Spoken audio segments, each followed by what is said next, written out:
KPM. Wah, cacing, rumput, kulit Hai, Assalamualaikum, salam sejahtera semua. Anda sedang menonton Didik TV KPM bagi rancangan sukses SPM 2022 bersama saya Syafiqah Farahin Razali.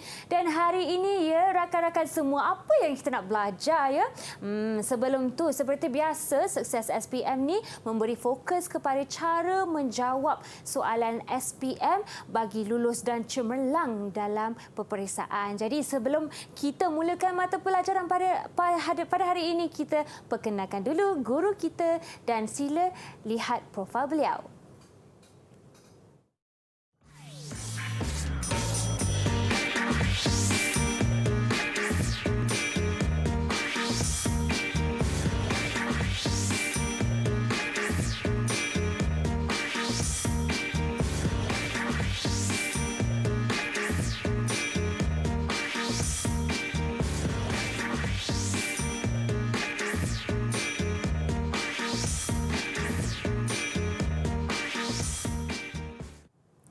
Itu dia cikgu kita pada hari ini, iaitu Cikgu Rohani Abu Bakar daripada SMK Datuk Bentara Dalam Segamat Johor. Selamat datang cikgu. Terima kasih Syafiqah. Apa khabar? Alhamdulillah sihat. Okey, baiklah cikgu. Pada hari ini juga kita ditemani oleh jurubahasa isyarat kita, iaitu Cikgu Nur Asmawati binti Zulkifli daripada SMK Sultan Abdul Samad Kelang, Selangor. Selamat datang cikgu dan terima kasih kerana bersama kita pada hari ini. Baiklah cikgu, sebelum kita memulakan mata pelajaran kita seperti biasa, kita akan disertai oleh 4 murid daripada sekolah SMK Air-Tawar Kota Tinggi Johor. Jom kita persilakan mereka di belakang ini.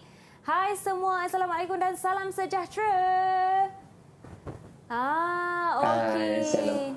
Wah, ceria-ceria ya semua. Okey, baiklah cikgu, boleh tak cikgu perkenalkan mereka seorang demi seorang? Ya, boleh Syafiqah. Terima kasih. Okey. Yang pertamanya Muhammad Azmil. Muhammad Azmil mana? Muhammad Azmil bin Jamil. Seterusnya Nurul Fatihah. Nurul Fatihah. Hai Nurul. Hai Nurul. Okey cikgu. Yang seterusnya Siti Nurul Akila. Hai Akila. Dan yang terakhir Nurul Akma Faiza. Hai Akma. Okey, baiklah. Saya rasa mereka sudah bersedia untuk mulakan mata pelajaran kita pada hari ini. Tapi cikgu, sebelum itu mungkin cikgu boleh perkenalkan apakah topik yang kita akan fokus pada hari ini? Terima kasih Syafiqah. Kita akan mulakan pelajaran kita pada hari ini.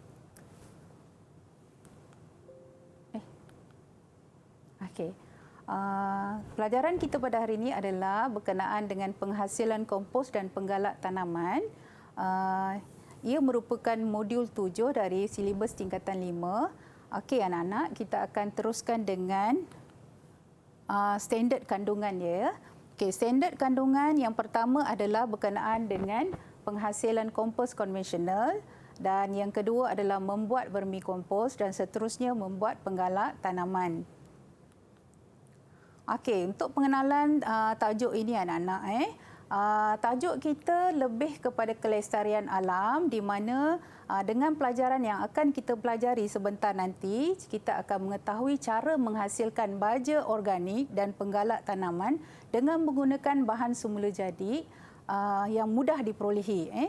Proses penghasilannya pun tidak mencemarkan alam sekitar dan ia dalam proses penghasilannya wujudnya aktiviti kitar semula. Okey, penghasilannya mudah anak-anak boleh diusahakan oleh semua golongan masyarakat.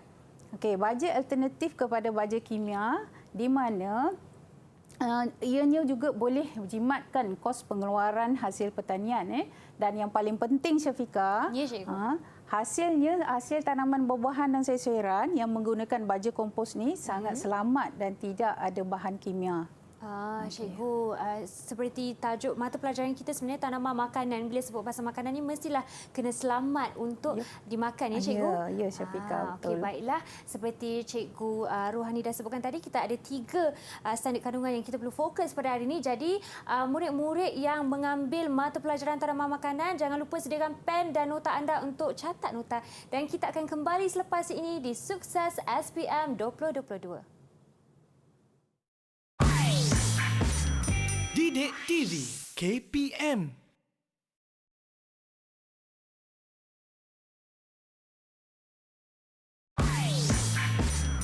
Didik TV KPM. Baiklah, kembali ke rancangan Sukses SPM 2022 masih bersama saya dan hari ini mata pelajaran kita ialah tanaman makanan. Masih bersama saya juga ialah Cikgu Rohani Abu Bakar dan jurubahasa isyarat kita Cikgu Nur Asmawati. Okey, baiklah cikgu, seperti yang kita sebutkan juga tanaman makanan ni ada banyak yang kita beri fokus untuk memberi teknik-teknik cara menjawab soalan ya cikgu bagi SPM 2022. Jadi tanpa membuang masa, cikgu boleh mulakan mata pelajaran. Okey, terima kasih Syafiqah. Okey, penghasilan kompos konvensional. Maksud kompos ialah sejenis baja organik yang terhasil daripada proses penguraian bahan kesemula jadi seperti sisa tumbuhan, sisa dapur dan najis haiwan yang bertindak balas dengan mikroorganisma. Okey. Proses penguraian atau perebutan ini berlaku secara semula jadi dinamakan sebagai pengomposan dan produk akhir adalah kompos. Produk akhir adalah kompos yang sangat sesuai digunakan untuk tumbuh-saran tumbuh-tumbuhan. Okey, seterusnya kita lihat aliran proses sisa tanaman kepada baja kompos. Di sini ada lobak merah. Lobak merah ni kulit ni apabila kita kupas jangan dibuang dalam tong sampah dan sebagainya, kita kumpulkan bersama dengan sisa-sisa lain dan kita laksanakan proses pengomposan dan akhirnya kompos tersebut akan terhasil dan boleh dijadikan sebagai baja untuk tanaman seterusnya. Di sini berlakunya proses kita semula.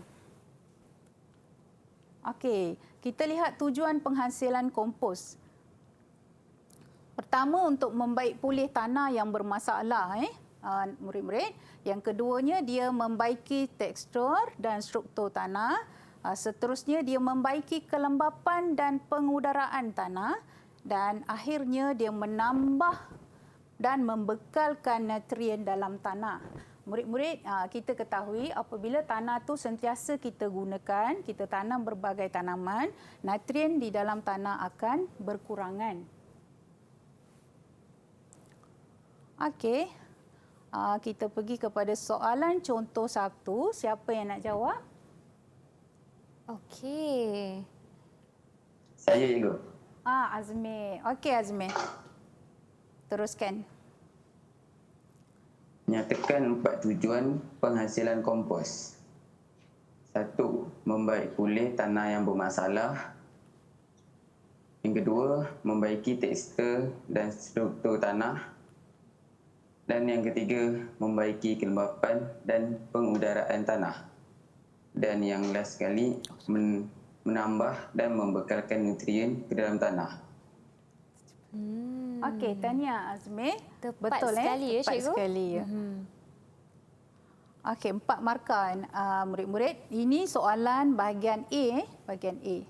Okey, kita sambung lagi iaitu alatan alatan penghasilan kompos. Okey, yang pertamanya cangkul, kedua skop, yang seterusnya adalah penyukat suhu dan yang keempatnya penyukat kelembapan. Dan seterusnya mesin pencarik ataupun shredder yang kita gunakan untuk menghancurkan sisa ladang ya. Yang keenam, tong penyiram. Okey Syafiqah, Syafiqah boleh tunjuk peralatan yang ada di atas meja. Yang ini ke cikgu? Iaitu mini cangkul. Mini cangkul. Okey. Rupanya macam ni. Kena kukuh kan cikgu sebab inilah yang digunakan untuk dia untuk kaut kaut. bahan kompos. Okey, seterusnya cikgu. Seterusnya kita lihat tu. Skop ya cikgu? Skop. Aha. Kita boleh gunakan sekiranya tong kompos kita kecil. Oh, Kalau besar okey. kita gunakan skop yang ada di ni yang besar. Yang tu. besar sikit, besar saiz ni lain lah ya cikgu. Okey, yang seterusnya. Yang ini cikgu? Okey, yang ini adalah alat penyukat suhu. Penyukat suhu. Oh, tu pasal ada ukuran di sini ya, Ya, cikgu. ya, ada. Oh, okey. Kena panjang ya cikgu sebab tanah tebal. Yes, kompos tu tebal, kita dah susun berlapisan, jadi kita kena cucuk dan baca dari atas. Okey cikgu. Yang ini pula? Ini alat penyukat kelembapan. Cara meletakkan Just, macam ni? letak dalam bahagian Dalam permukaan kompos, itu, dalam yang ini? kompos, dan kita ambil bacaan di bahagian atas. Oh, bacaan di sini ya di cikgu. Okey, unik-unik bentuknya cikgu eh. Ya, saya. Okey, seterusnya cikgu. Okey, seterusnya. Okey, murid-murid, kita teruskan pelajaran kita dengan soalan contoh yang kedua. Siapa Okey, yang nak siapa nak cuba, jawab? Cuba. kali ini? Ya, boleh. Siapakah itu? Okey, Fatihah. Fatihah. Okey, teruskan Fatihah. Lengkapkan jadual alatan berikut dengan nama alatan sesuai. Yang pertama adalah penyukat kelembapan, yang kedua penyukat suhu, dan ketiga mesin pencari. Okey, betul Syafiqah. Tahniah. Ya, cikgu. Tahniah Fatihah. Cikgu, nama Fatihah. alatan tu ialah kata kunci dia ya? Ya, kata kunci. Okey, alright. Okey, kita teruskan dengan pelajaran kita seterusnya, iaitu bahan penghasilan kompos. Okey, murid-murid, kita lihat yang pertama adalah tinja haiwan. Seterusnya, yang kedua mestilah air. Murid-murid, tanpa air tiadalah kehidupan. Okey, yang ketiga adalah kapur pertanian. Okey, apa fungsi kapur, murid-murid? Ya, Azmil, apa fungsi kapur?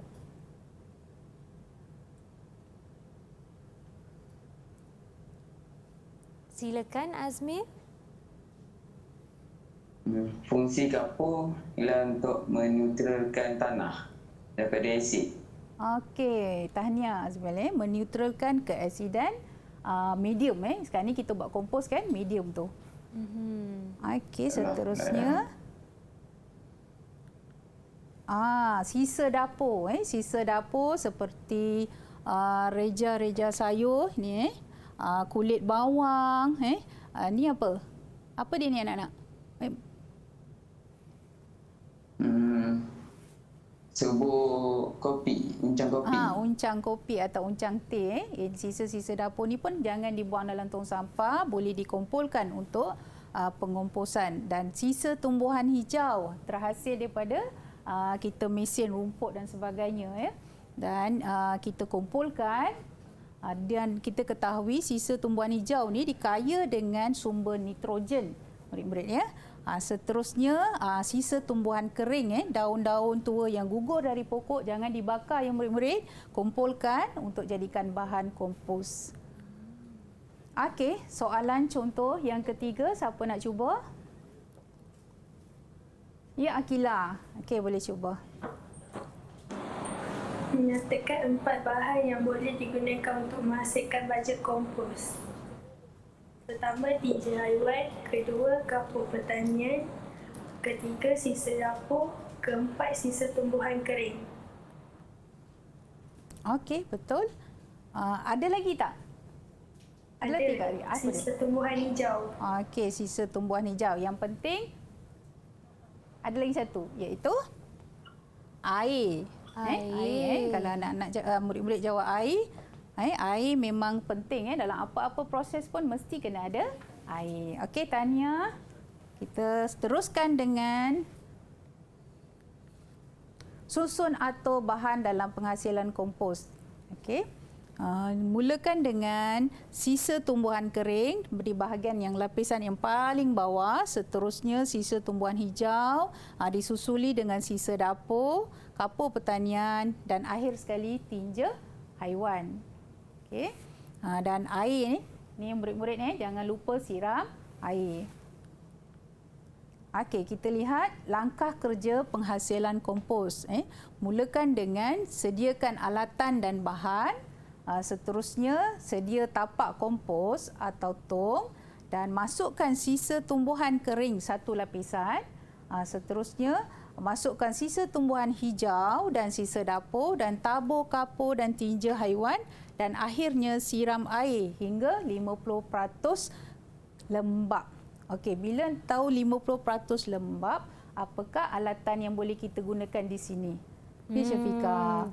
Cikgu tanya saya ke cikgu? Ya. Kalau saya memang ingat cikgu sebut sebab alatan dia sebegini unik. Alat pengukur kelembapan ya cikgu? Ya, betul. Okey. Pandai Syafiqah. Okey.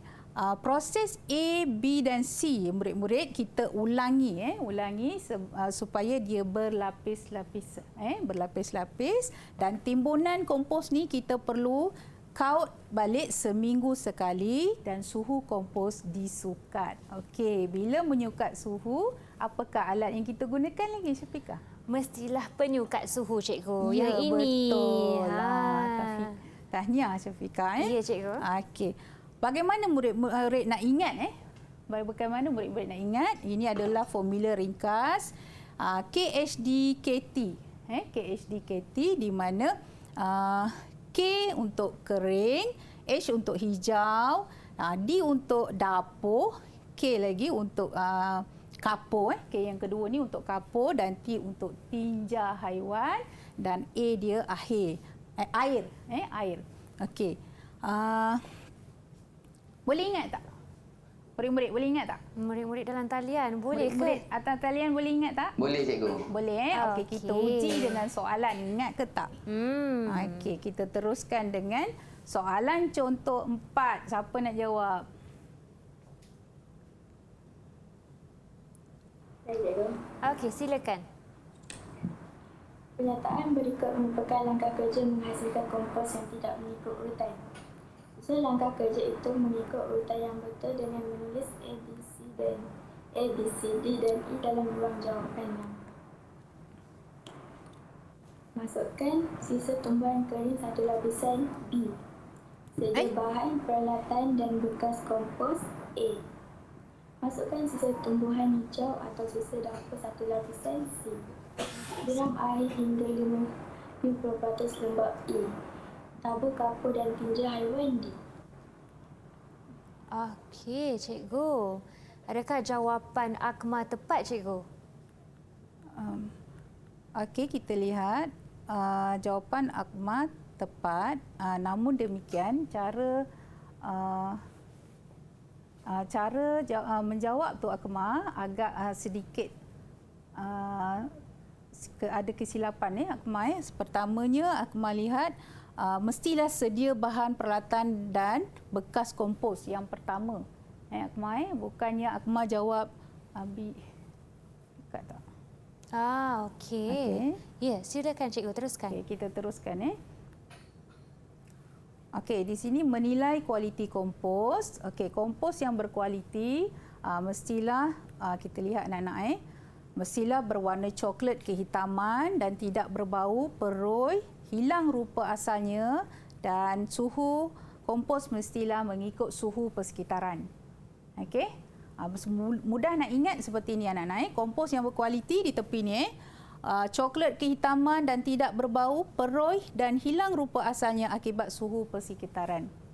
Okey, kita lihat soalan seterusnya. Sebelum tu kita lihat apa dia efektif mikroorganisma. Okey, EM Syafiqah, EM ada di situ? Ya, cikgu. Yang di dalam ini. Di dalam ini. Wah, maksudnya dalam ni ada mikroorganisma ya, cikgu? Ya, betul. Okey.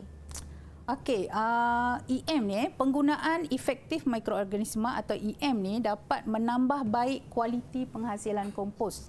Ya, nak, di mana bakteria baik yang ada dalam EM iaitu bakteria asid laktik, bakteria fotosintetik dan yeast mampu mempercepatkan proses penguraian bahan organik dan meningkatkan pelepasan unsur mineral serta menghapuskan bahan pengaktifan mikroorganisma yang tidak baik seperti patogen. Okey, contoh soalan yang kelima. Siapa nak jawab? Okey. Ya, Azmil, teruskan. Azmin sekali lagi. Pernyataan di bawah menerangkan ciri kompos yang berkualiti. Tandakan raih bagi yang betul dan pangkah untuk yang tidak berkaitan pada ruang jawapan. Mengeluarkan busuk, bau yang busuk, salah. Salah. Berwarna coklat kehitaman, betul. Betul. Mengeluar haba yang panas, salah. Tekstur yang perui dan tidak melekat apabila dikepal, betul. Betul. Okey, betul salah betul, salah betul. Tahniah Azmil. Tahniah 4 Azmin. markah. Okey, 4 markah ya, Terima kasih. cikgu? 4 markah sebab ni soalan bahagian A. Ya cikgu. Okey, baiklah. Bagi segmen ini, sebentar tadi cikgu telah menerangkan susun atur dan juga kualiti itu penting ya. Cikgu boleh bagi sedikit rumusan tentang apa yang kita belajar pada segmen ini? Oh, untuk segmen ini. Ya. Rumusan. Silakan cikgu. Okey.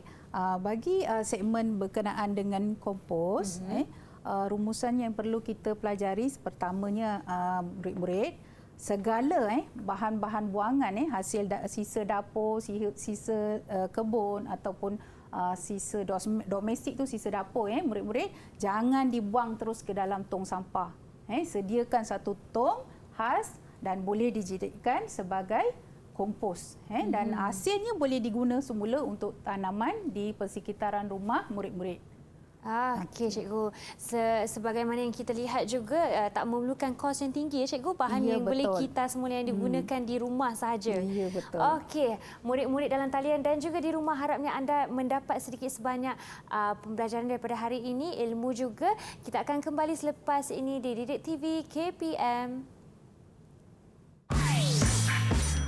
Didik TV KPM.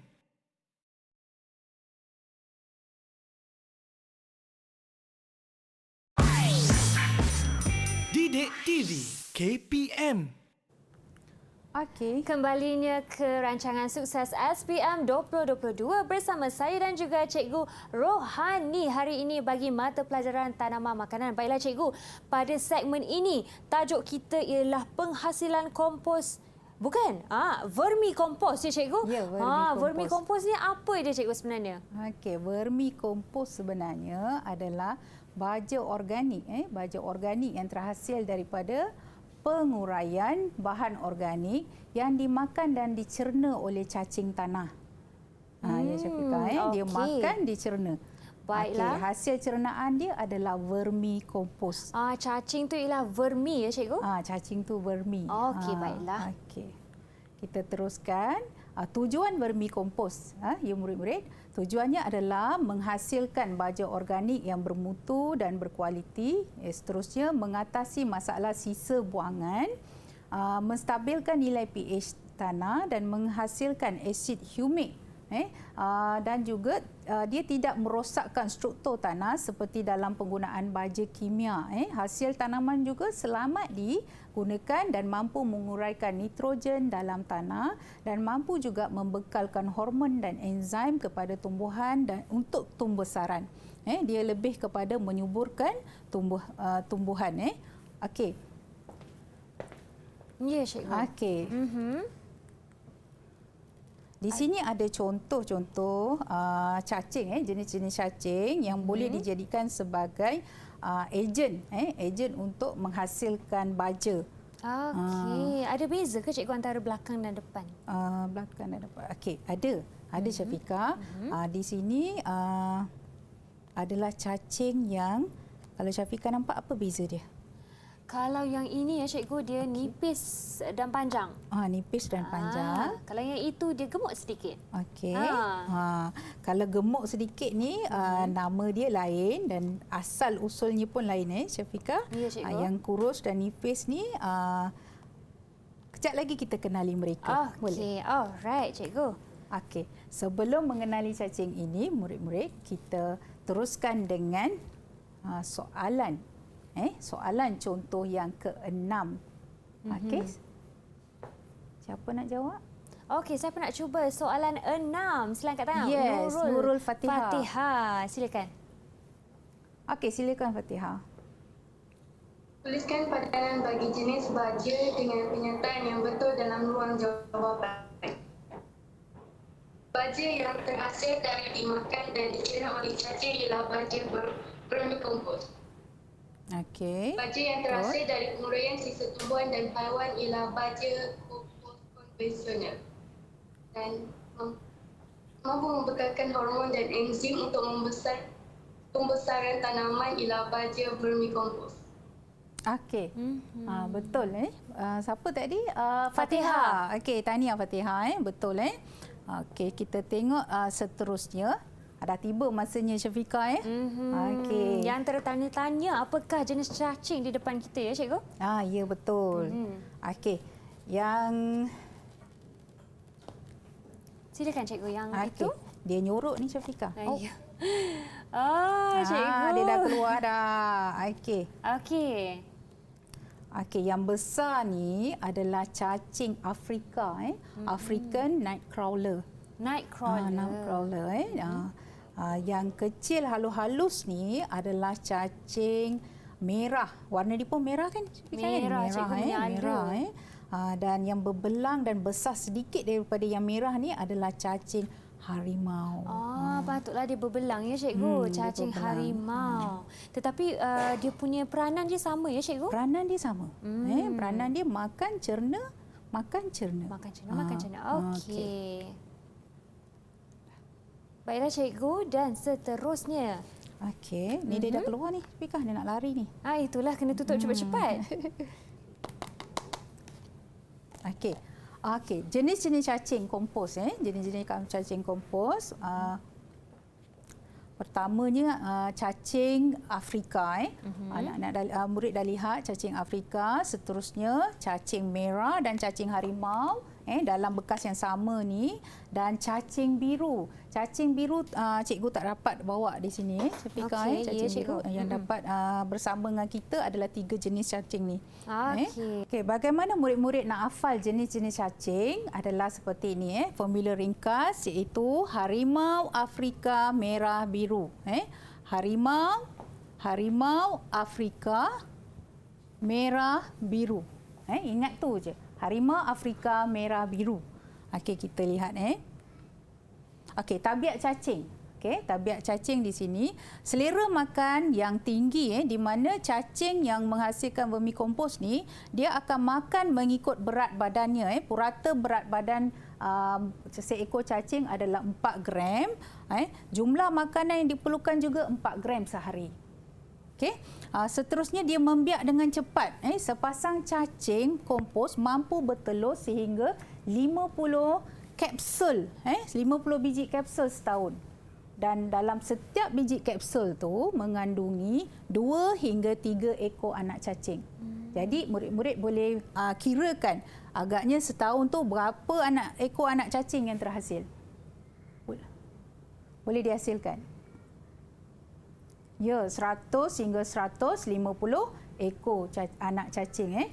Jadi tabiat seterusnya adalah dia suka makan lapisan atas. Itu favorite dia. Cacing akan berkumpul di dalam lapisan atas timbunan makanan yang kita sediakan. Dan tabiat ini sebenarnya memudahkan kerja-kerja mengasingkan cacing dan mengutipkan vermikompos. Okey? Okey? Okey, kita lihat soalan contoh 7. Okey, siapa nak cuba? Okey, silakan angkat tangan. Okey, silakan. Cacing yang menghasilkan vermikompos mempunyai tabiat tertentu. Tuliskan betul pada tabiat yang betul dan salah pada yang tidak berkaitan dalam ruang jawapan. Okey. Memiliki selera makan yang tinggi, betul. Betul. Tidak suka memakan lapisan atas, salah. Membiak dengan cepat, betul. Makan mengikut berat badannya, betul. Okey. Betul Syafiqah. Tahniah Akilah. Semua betul. Okey, kita teruskan dengan bahan makanan cacing. Makanan yang disyorkan dan makanan yang tidak disyorkan. Makanan yang disyorkan adalah makanan yang digemari oleh cacing. Makanan yang tidak disyorkan adalah makanan yang cacing tak suka. Okey, dia dibagikan kepada 3 kategori, iaitu sisa dapur, sisa tumbuhan dan juga tinja haiwan. Okey, kita lihat kategori pertama. Makanan yang disukai oleh cacing adalah kulit telur, kulit buah-buahan, reja-reja sayur, kotak telur, surat khabar. Tapi makanan yang tidak disukai adalah daging, ikan, makanan berminyak, bawang, telur, tenusu, garam dan cuka. Yang ini jangan diberi pada cacing.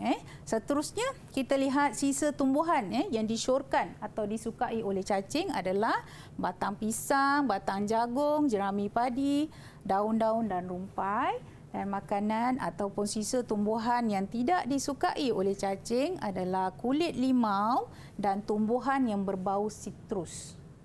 Bau sitrus, dia tak suka. Okey. Dan kita lihat tinja haiwan pula. Cacing suka makan tinja haiwan yang makan rumput. Murid-murid, tinja haiwan yang makan rumput seperti tinja lembu, kambing, arnab dan kuda. Tapi tinja haiwan karnivora tidak disukai oleh cacing. Di mana contohnya haiwan karnivora, kucing, anjing, spesies unggas, burung, ayam dan itik sebagainya. Okey. Okey, kita lihat soalan contoh yang ke-8. Siapa nak cuba jawab? Okey, Akmal. Jadual menunjukkan contoh makanan yang disyorkan pada cacing untuk penyediaan vermikompos. Tuliskan contoh makanan tersebut mengikut kategori bahan makanan yang betul dalam ruang jawapan. Bahan makanan 1, sisa dapur. Jawapannya kulit telur dan kulit buah-buahan. 2, sisa ladang. Batang pisang, jerami atau rumpai kering. Okey. Okey, tahniah. Betul, Akmal. Okey, kita teruskan dengan kualiti vermikompos. Vermikompos yang berkualiti mestilah berwarna coklat lagi. Sama juga dengan kompos tadi. Mesti warna coklat kehitaman.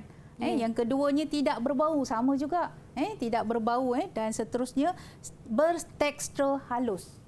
Ada contoh di sini. Ni cikgu yang mana ya? Yang ini bukan. Bukan. Yang ini cikgu. Ya. Kalau tengok di dalam halus tak cikgu? Halus. Kalau halus tu eloklah kan? Okey. Ini dia kualiti vermikompos yang tinggi. Okey, teruskan cikgu. Okey, kita teruskan.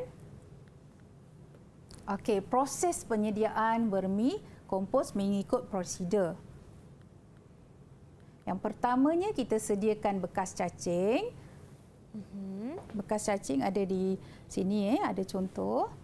Seterusnya, yang keduanya kita letakkan binca. Binca tu tempat tidur cacing. Dia boleh digunakan jerami padi dan sebagainya. Seterusnya, aturkan selapisan batang pisang. Batang pisang pun ada contoh di situ. Okey. Dan seterusnya kita masukkan selapis kokopit. Ini ya cikgu? Ya, betul. Itu Okey. kokopit. Dan yang kelima, kita ulangi langkah 2 hingga 4 tu sehingga 3/4 daripada ketinggian bekas kompos. Kalau bekas kompos kita tinggi ni, ulangi sampai dia 3/4. Okey. Dan seterusnya buat beberapa alur kecil, alur atau parit, dan bolehlah kita masukkan cacing ke dalam alur tersebut. Okey. Okey. Okey, yang ke-8, tutup parit tu, tutup alur tu dengan selapisan lagi kokopit, bagi dia rasa selamat.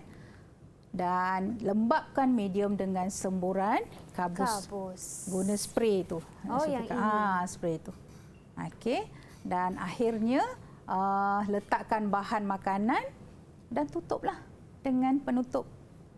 Penutup kompos. Cikgu yang cikgu sebutkan bahan makanan tu antara ni yang tersedia di depan Ya, kita. tersedia di depan tu. Sisa dapur ya cikgu? Ini. Kulit Okey, telur. Kulit telur dan juga kulit tembikai. Kulit tembikai. Antara makanan yang digemari oleh cacing. Ya. Baiklah cikgu, seterusnya. Okey.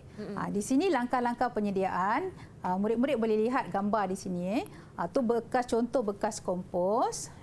Dan diletakkan bincang daripada surat khabar dan sebagainya. Dan batang pisang, seterusnya diletakkan kokopit yang cikgu sebut tadi. Dan akhirnya hasillah tutup tong kompos tersebut. Okey, kita pergi kepada soalan bahagian B. Soalan berbentuk esei. Okey murid-murid, siapa nak cuba? Sebelum tu biar cikgu bacakan soalan dulu. Okey, seorang pengusaha baja vermikompos mengalami masalah mendapatkan bekalan cacing harimau dalam menghasilkan baja vermikompos. Okey, dia hadapi masalah mendapatkan cacing harimau dalam menghasilkan baja vermikompos. Soalan A adalah nyatakan dua jenis cacing tanah yang boleh dijadikan sebagai ejen penghasilan vermikompos. Markahnya dua, dua markah. Ya, soalan B, huraikan. Huraikan langkah kerja penghasilan vermikompos dengan menggunakan cacing yang baharu. Maknanya cacing yang murid-murid nyatakan dekat jawapan 1A tadi, gunakan nama cacing tersebut, masukkan dalam jawapan 1B. Soalan yang seterusnya, nyatakan dua kelebihan ataupun kebaikan menggunakan baja vermikompos. Markahnya 2. Jumlah markahnya adalah 10. Okey, siapa nak cuba jawab soalan 1A ni dulu? Tadi Azmil dah angkat tangan dah cikgu. Azmil dah angkat tangan? Okey Silakan, Azmil. Silakan. Lain yang boleh dijadikan ejen penghasilan kompos. 1. Cacing merah. 2. Cacing biru. Okey. Okey, bagaimana Azmil hafal ni? Ingat formula harimau Afrika merah biru. Oh, tahniah Azmil. Azmil bagus, boleh ingat. ingat. Mudah kan? Harimau Afrika merah biru. Okey, cacing. Dan boleh juga letak cacing Afrika. Tapi jawapannya 2, memadai dengan 2 jawapan. Mana-mana 2 jawapan ya. Anak-anak. Okey, seterusnya soalan 1B. Siapa nak cuba? Fatihah. Okey, Fatihah. Langkah kerja penghasilan vermikompos dengan menggunakan cacing yang baharu. Pertama, masukkan bahan bincir susul selapisan batang pisang ke dalam bekas cacing. Kedua, masukkan medium kokopit ke dalam bekas cacing. Ketiga, masukkan selapisan lagi batang pisang berselang dengan medium kokopit. Keempat, buat beberapa alur atau parit kecil dan masukkan cacing Afrika merah biru. Kelima, tutup alur atau parit kecil dengan medium kokopit. Keenam, lembapkan medium dengan semburan halus.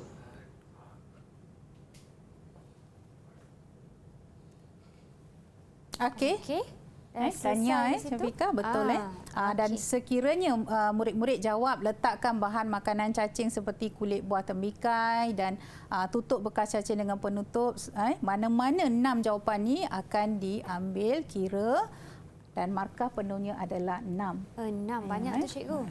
Sebab dia soalan esei Syafiqah. Bahagian B. Okey, soalan seterusnya cikgu. Okey, soalan seterusnya. Siapa nak jawab? Siapa nak cuba? Siapa nak cuba Selain ni? Azmil dan Fatihah, siapa lagi? Okey, silakan Akma. Akilah ya? Akilah. Silakan. Nyatakan dua kebaikan mengguna baja vermikompos. Pertama, hasil tanaman selamat dimakan. Kedua, menyuburkan tanah. Okey, betul. Tahniah Akilah. Dapat 2 markah penuh. Sekiranya Akilah jawab menstabilkan pH, nilai pH, jimatkan kos penjagaan, baja vermikompos dapat membekalkan hormon dan enzim untuk menyuburkan tumbuhan. Mana-mana 2 ni dapat 2 markah penuh. Okey, maksudnya kalau murid tak berapa pasti, mereka boleh menulis jawapan yang mereka rasa betul dengan menambah beberapa lagi jawapan yang mereka rasa betul. Oh, jadi pemeriksa akan pilih hanya 2 sahaja yang betul. Okey, baiklah cikgu. Okey. Kita akan berehat sebentar ya, dan bagi anda yang sedang menonton jangan ke mana-mana, kita akan kembali selepas ini di Sukses SPM 2022. Didik TV KPM.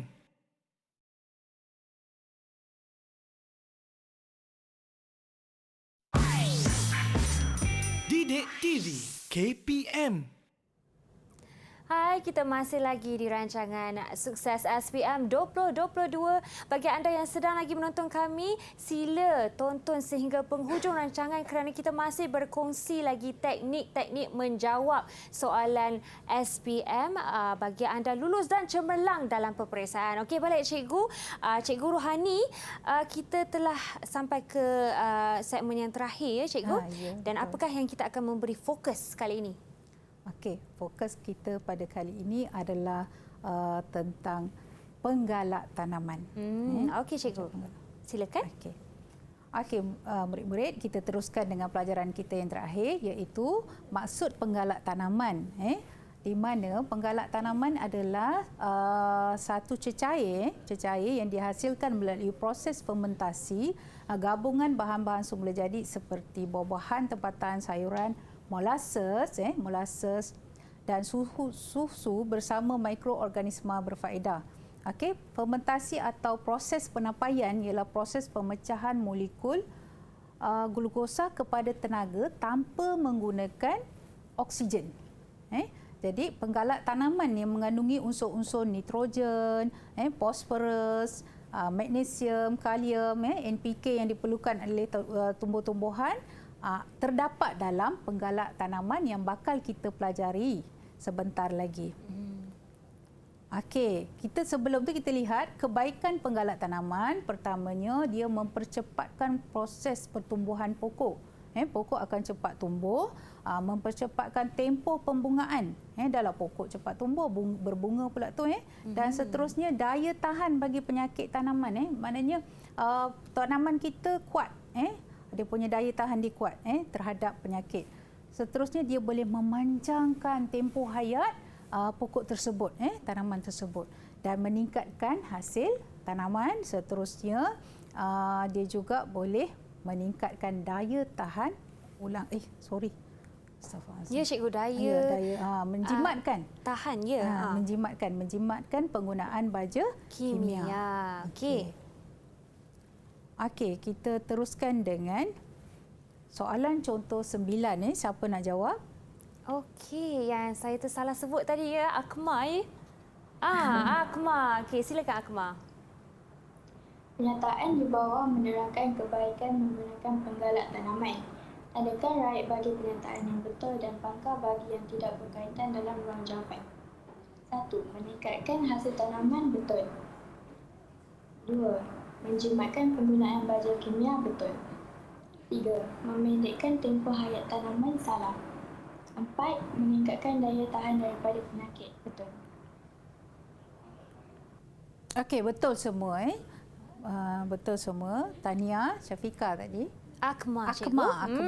Tania Akmal. Jawapannya betul. Meningkatkan hasil tanaman, jimatkan penggunaan baja kimia, memendekkan tempoh hayat tanaman, salah sebab dia akan memanjangkan tempoh hayat tanaman. Okey, kita lihat seterusnya bagaimana nak menghasilkan penggalak tanaman. Untuk menghasilkan penggalak tanaman, kita perlukan alatan dan bahan. Okey, alatan biasanya mesin pengisar ataupun blender yang ada di rumah, senduk, besen, kain penutup, penapis dan juga botol kosong untuk kita isikan. Seterusnya, bahan ni pula dikategorikan kepada 3, iaitu bahan A, B dan C.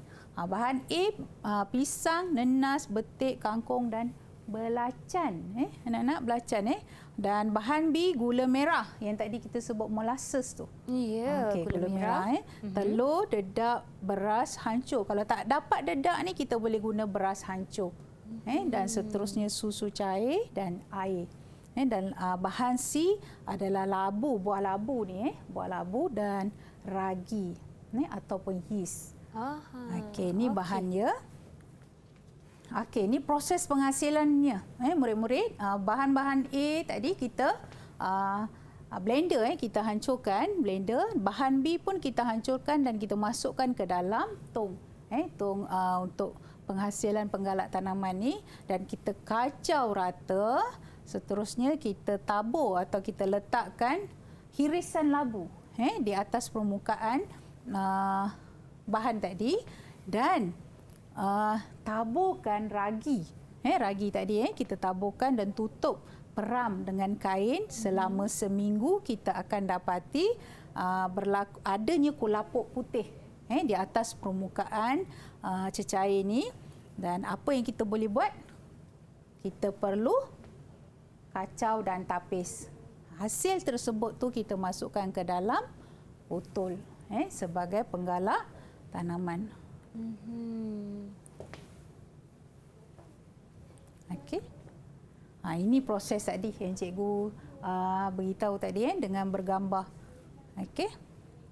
Okey, soalan contoh 10. Siapa nak jawab? Okey, soalan. Okey, Azmi. Azmi aktif. Silakan Azmi. Berikut adalah penyataan langkah kerja proses penghasilan penggalak tanaman yang tidak mengikut urutan. Penyataan langkah kerja. Susun hirisan labu di atas permukaan bahan. Masukkan ke semua bahan yang dikisar ke dalam bekas. Tabur ragi ke atas permukaan labu. Kacau rata ke semua bahan. Tutup bekas dengan kain dan peram selama seminggu. Berdasarkan penyataan langkah kerja, susun dan tulis langkah kerja tersebut mengikut urutan yang betul pada ruang jawapan. Langkah 1.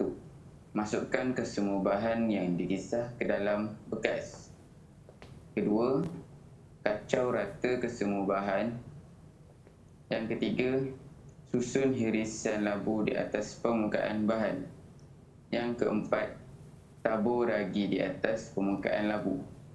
Dan yang kelima, tutup bekas dengan baik dan peram selama seminggu. Okey, kita lihat betul ke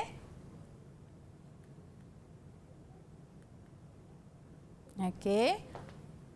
Betul Azmi, masukkan ke semua bahan ke dalam bekas. Yang kedua, kacau rata ke semua bahan. Yang ketiga, susun hirisan labu, tabur ragi, dan yang terakhir tutup bekas dengan kain dan peram selama seminggu. Tahniah Azmi. Tahniah Azmi kerana menjawab dengan betul kesemuanya ya cikgu. Ya, betul. Dan dapat 5 markah penuh. Ya, betul. Okey cikgu, kita dah sampai ke penghujung rancangan. Bolehkah saya meminta sedikit rumusan daripada cikgu? Okey, terima kasih Syafiqah. Dalam pembelajaran kita pada hari ini, murid-murid, kita telah menguasai standard kandungan, iaitu yang pertama, bagaimana penghasilan kompos secara konvensional. Yang kedua, penghasilan bermikompos. Dan yang ketiga adalah penggalak tanaman. Soalan-soalan yang cikgu kemukakan sebentar tadi dan Fajar pun mudah menjawabnya dan telah pun menjawab dengan betul adalah contoh-contoh soalan yang akan keluar, bukan yang akan keluarnya, yang anak-anak boleh buat latih tubi untuk SPM tahun 2022. Ya cikgu, bagi untuk menaikkan lagi kita punya persediaan tu, lagi banyaklah soalan contoh kita perlu buat ya cikgu. Ya betul. Okey, terima kasih Cikgu Rohani Abu Bakar daripada SMK Datuk Bentara Dalam Segamat Johor kerana bersama kami pada hari ini berkongsi ilmu, dan tidak lupa juga kepada Cikgu Nur Asmawati binti Zulkifli selaku jurubahasa isyarat kita pada hari ini. Terima kasih juga murid-murid dalam talian kerana menjawab soalan pada hari ini dengan baik. Tahniah kepada kepada anda semua. Saya mendoakan kejayaan anda dan kepada anda yang sedang menonton juga di rumah. Saya harap anda dapat serap segala ilmu pada hari ini dan terapkan dalam ulang kaji anda. Sehingga kita berjumpa lagi, saya Syafiqah Farahi. Bye-bye. Assalamualaikum. Salam sejahtera.